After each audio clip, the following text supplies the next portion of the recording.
Whatever, it's fine, it's fine, okay. Okay, so, so just again, I'm calling this lecture, and I'll just, well, let's see if it's up here or not. I'm calling this lecture, and this is how I'm going to label them all in the class. And I'll get to your question in one quick second, Todd. I'm going to label it Lecture 2, just because it's week 2. Even though there was no week 1 lecture, I want to make sure that when you see that thing, okay, that was the lecture that went with week 2.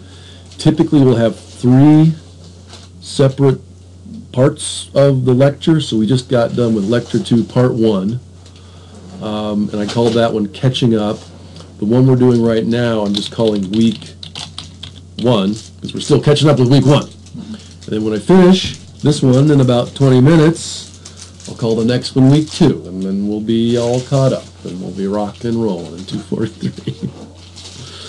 So hopefully that naming convention makes sense. It's just NRGY 243, Lecture 2, 1, 2, 3 on down, and there'll be 14 weeks total. So there should be, well, 14 lectures minus the one we didn't give. So hopefully that numbering convention makes sense.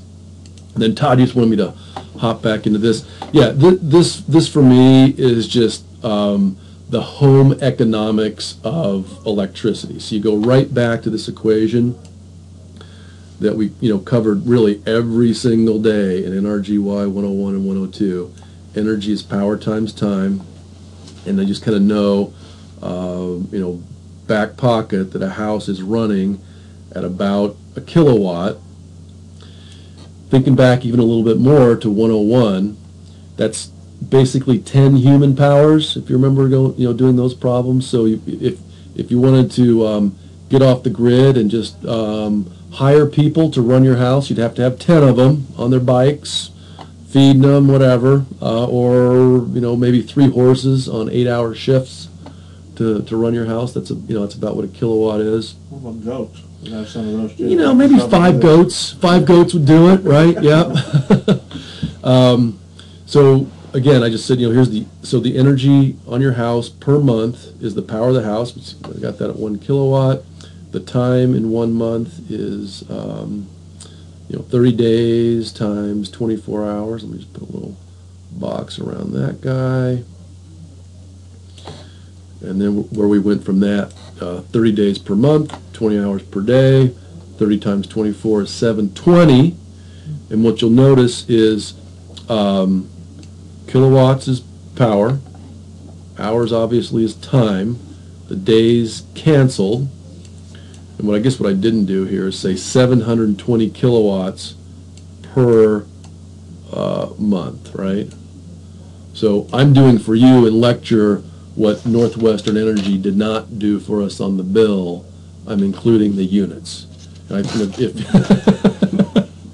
if you remember, almost any one of these engineering technology problems is going to come down to sort of 3 problems. 3 problems in one. What I did with my little. So in theory, if you figure half the day is daylight or sunlight, Yeah. would you put a 2 kilowatt panel up for that now? That's a great way to think of it. Yeah, that's actually a perfect way to think of it. I don't know if that's half the day. Yeah, that's a great question. So let me just repeat that. It almost works out that way. So the question was, if I've I like that a lot. That's actually well, let's finish this problem up, and then I'll answer it exactly. Okay, so 720 kilowatt hours per month, and then what we're worried about is sort of the dollars. And again, this is dollars per month. So all we need to do is get dollars per kilowatt hour times kilowatt hours. These are going to cancel, obviously. These are going to cancel. And then we end up with dollars. Now, if I go back, I could sort of put down here, MO for month, and then just kind of MO for month. So all of these end up being some kind of rate, money per unit time. Now, the question was, and this is a good one. The question was, if I know that I'm running at 1 kilowatt, and the sun shines about half the time, could I just put on a 2 kilowatt system and call it good? Almost. And we're jumping ahead a little bit here, but it's okay. Let's just draw a little draw a house. Here's your roof.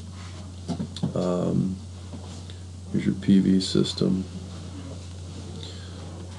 Usually I draw the sun on the left, but for some reason I'm drawing it on the right here. So here's the sun.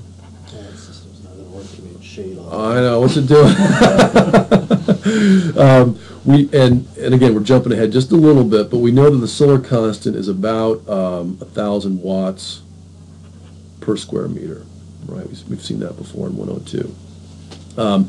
So if you had, and I'm not gonna say exactly what the size of this thing is gonna be, but it could be a, let's just say a 1 kilowatt or a 2 kilowatt system, question mark. So the novice to this whole thing might say, well, gosh, if I need, if my house runs at about a kilowatt, right there, let me just put a 1 kilowatt system. Where's my mouse?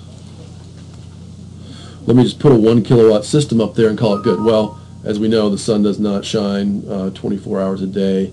If you make the estimate that it shines 12 hours a day, you'd be right, but not in not at 4. Yeah, right, exactly.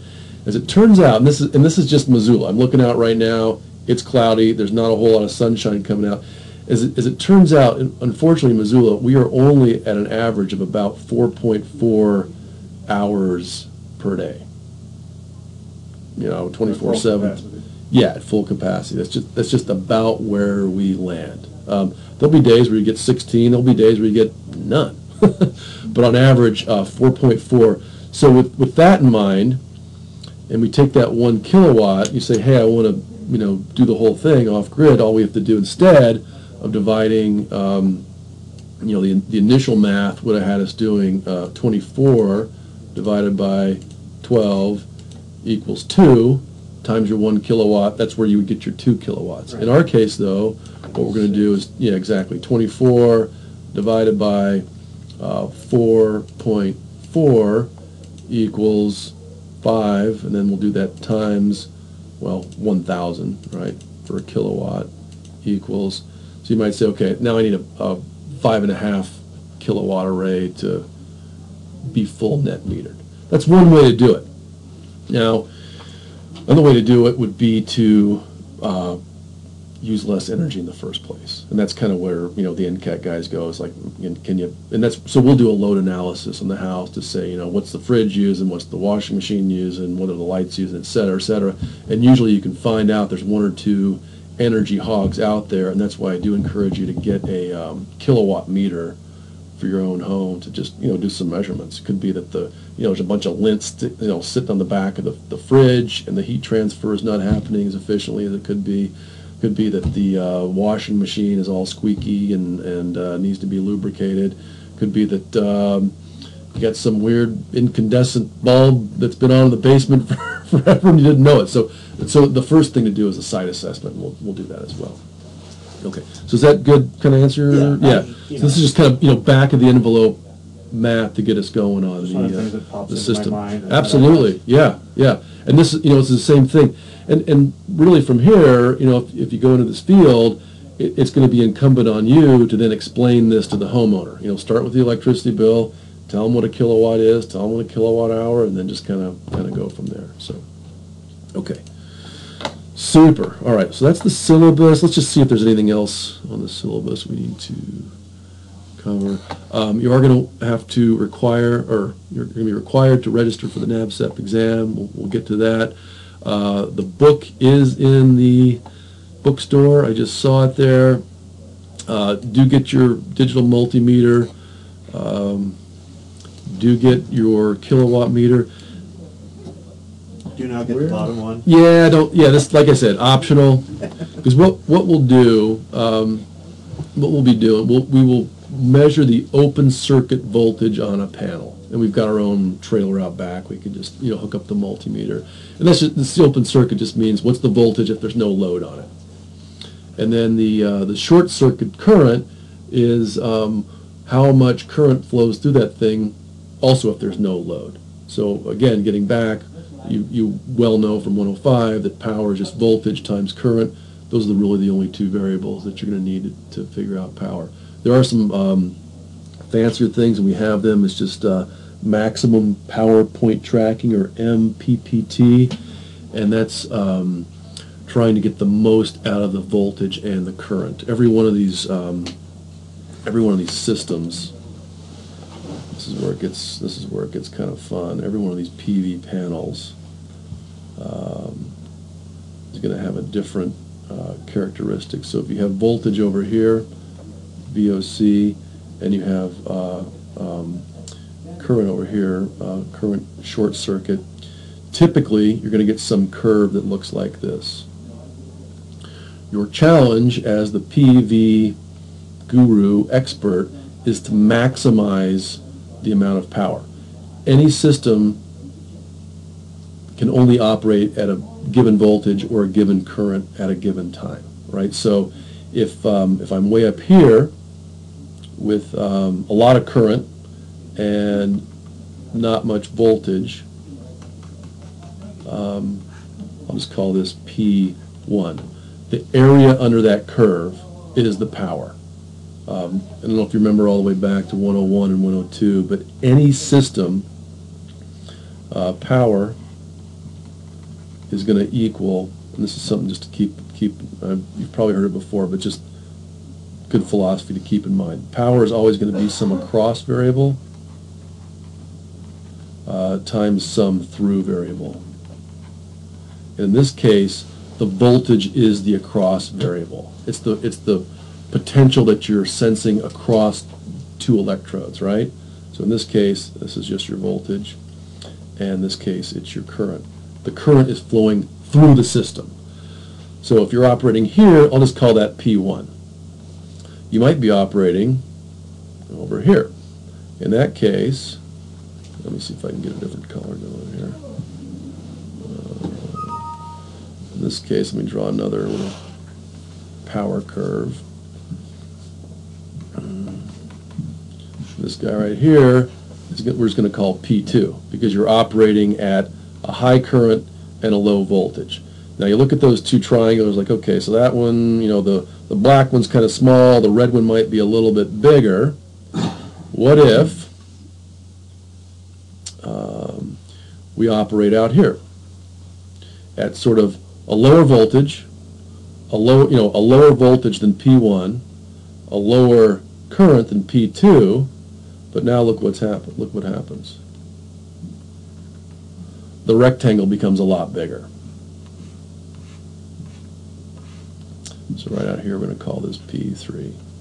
So the winner, obviously, is P3 is greater.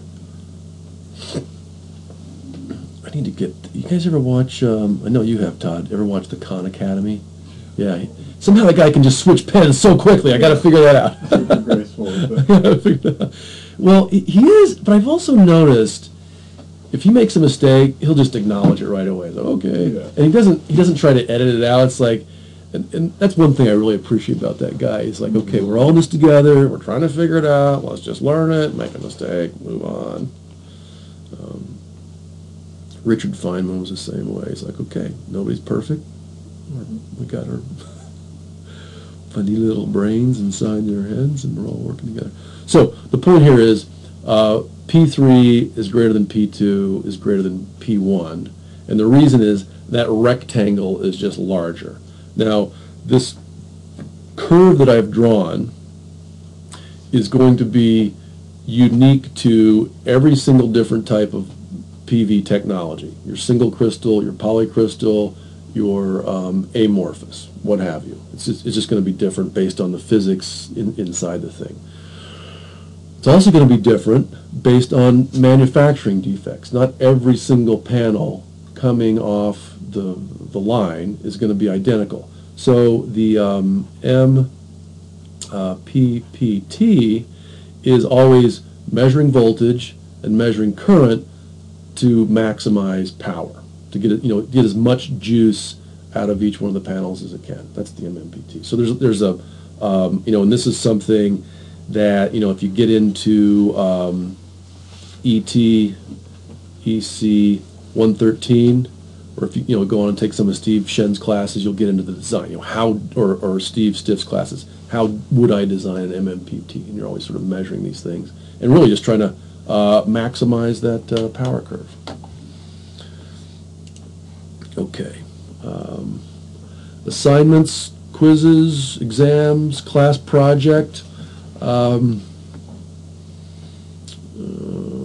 Each week students will spend. So here's the thing: 7 to 15. That sounds like a lot, but the deal is a 3-credit course typically means you're going to spend 3 hours kind of interacting. Unfortunately, I've only got an hour and a half, a week. That's just kind of what my time constraints are in class. If you guys want to set up a study group for another hour and a half outside to get together, that sounds great.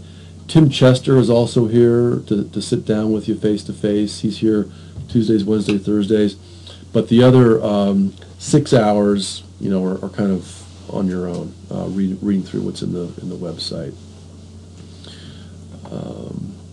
In this case, I'm not going to penalize late work because I was a little late getting the course going. Okay. Class project requires a site visit. In this case, this semester we're in really good shape. There's Lomason. We might get West Campus going. There's a couple projects that Guccio has, and then if you want to get involved with another installer here, that's fine too. So there's your. Yeah, I met with Greg. Guccio? Yeah. Oh, good. Yeah. And he said he's got 2 different houses. Yeah. That the residents said it's okay if students. Fantastic. So fantastic. He's willing to. What he said he likes to do is after we've gone through each section, then take us over and do that. So the site visit, after we're done learning about that, he wants to grab us, take us over and do a site visit. Super. So we do it right. And I'm after we learned. Yeah, and I'm still, like I said, we're in a little bit of a financial pickle here, but I'm still looking for some money to actually pay Greg to do that. He's just kind of doing it out of his passion for the technology. Okay, we already covered the NABCEP. All right. Okay, so let's see what we can't do. Have you guys checked out photovoltaics, PV applications at all? Is that something you've looked into in the first week handout? You want to any questions on that? You want to dig into a little bit? All right. I just didn't know what. Yeah. Well, what was live on there and what was not. Well, Chapter 1. Let's just take a look then. Let's just dig into it. Okay. So basically, let's get a break here. Okay. So here's the first week. Let me see. Did you guys say it's duplicated? Yeah, it is weird. It's duplicated. Okay. I will get in and just eliminate some of that. But really, really what you're responsible for is just marching your way down the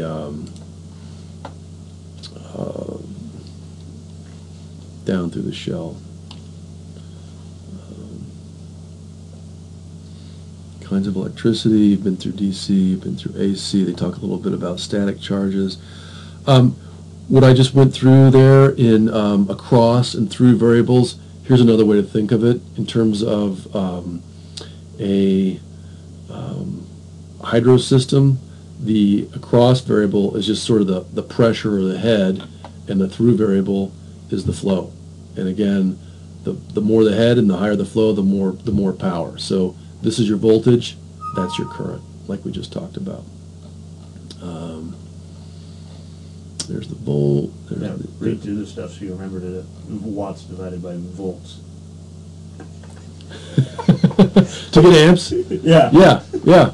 Instead of the way I did it, which was volts divided by watts. Oh, okay, yeah. Well, it's just a matter of using it. Okay. So what he's also going through here are conductors. So typically you're going to see copper in a house. Unfortunately, my house has aluminum in it, which is not the best because it tends to oxidize. You're probably also not going to see iron because that's the same deal. What you will see are silicon, typically, as your semiconductor and your PV panels.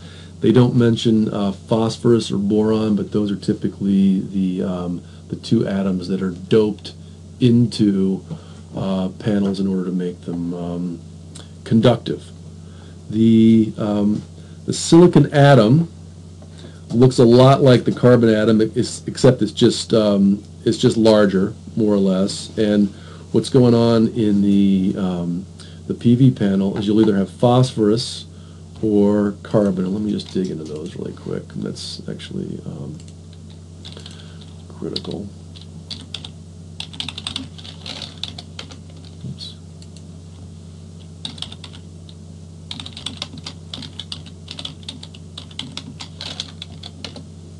Yeah. So take a look at this guy. Here's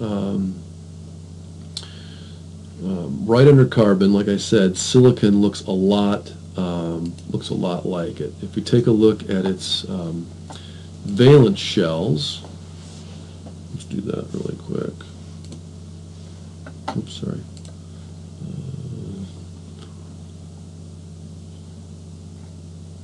Oh, here we go. Orbitals. I'm used to looking at this on the smartboard. Like, I know it's there. It's a little smaller. Okay, so if you look at silicon and just take a look at that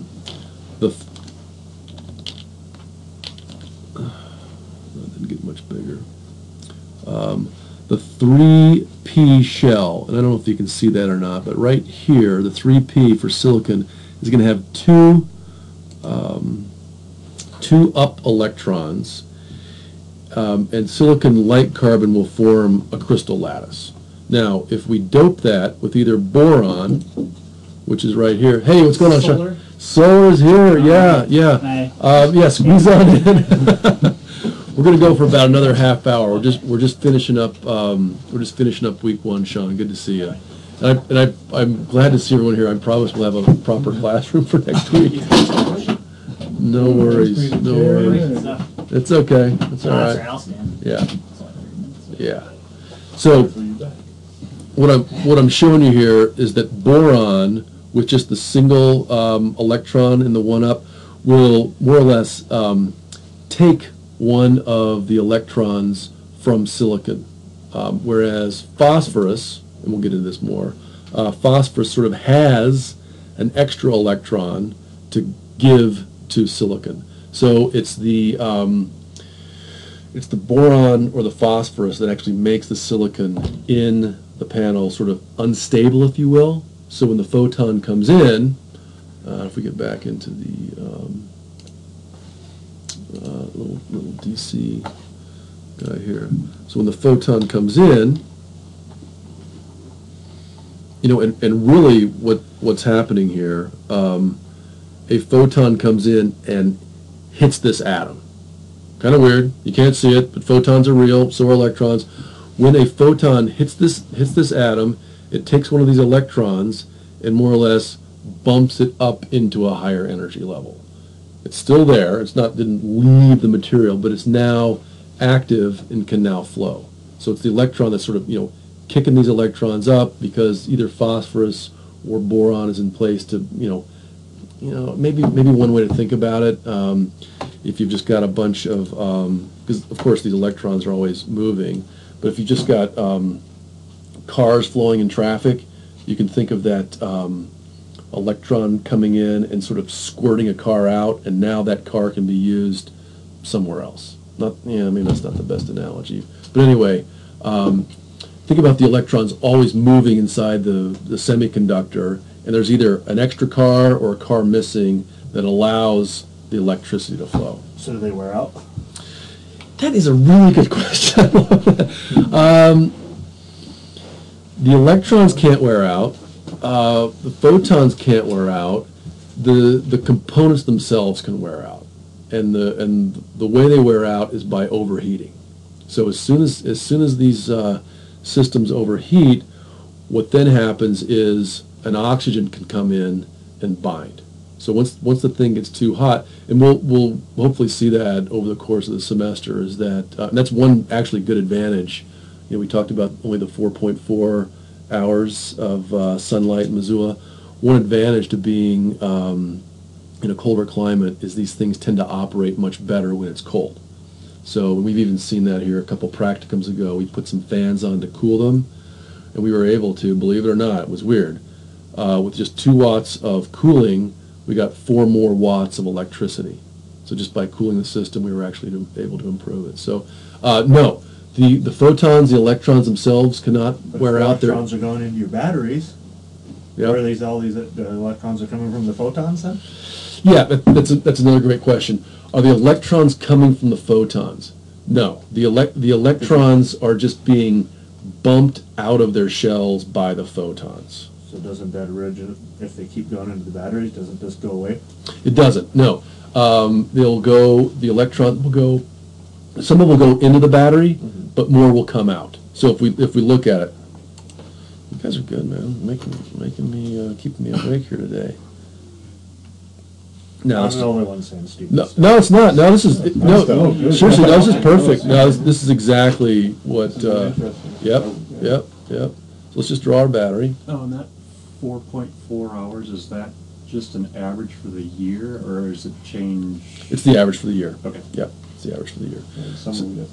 Yeah, I was gonna say. But in theory, I think you'd want to use the shortest day of the year, wouldn't you? Well,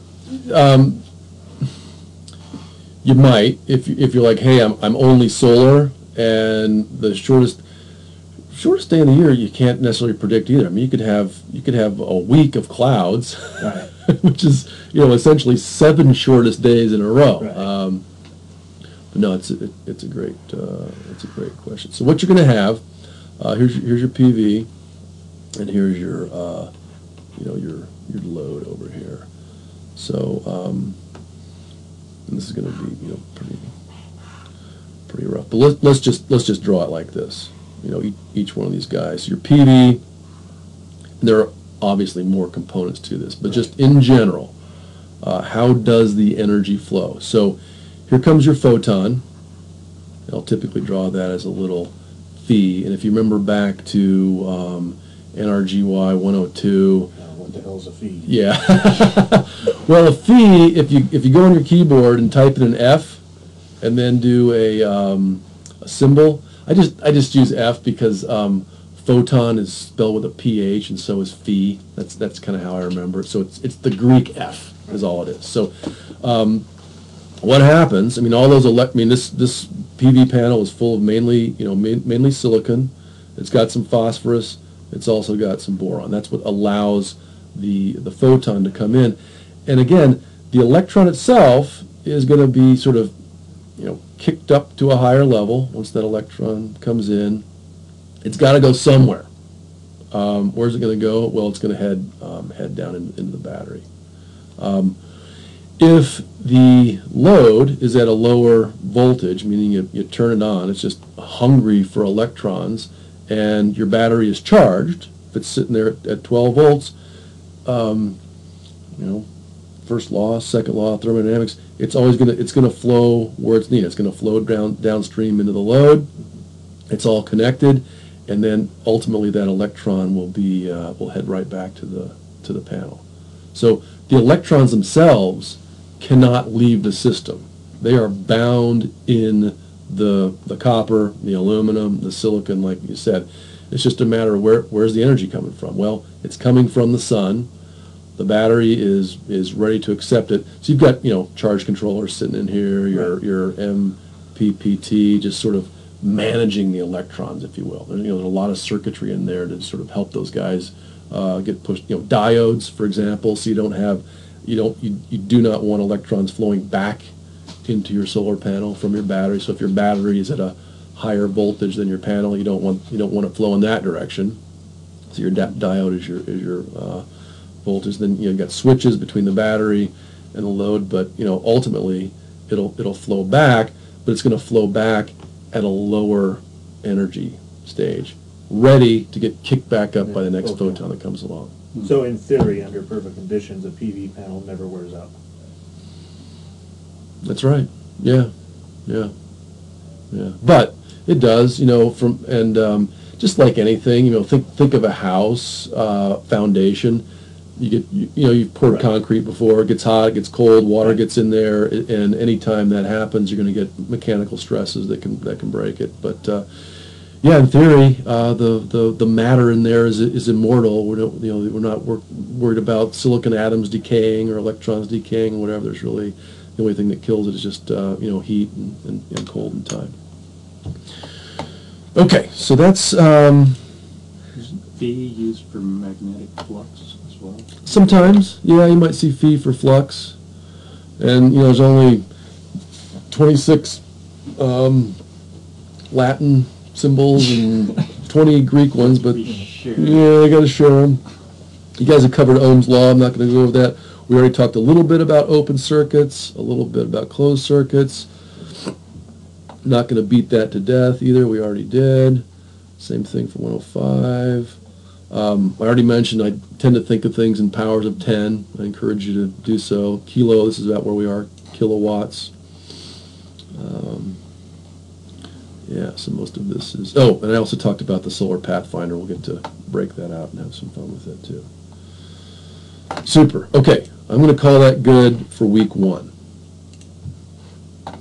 30 minutes, perfect.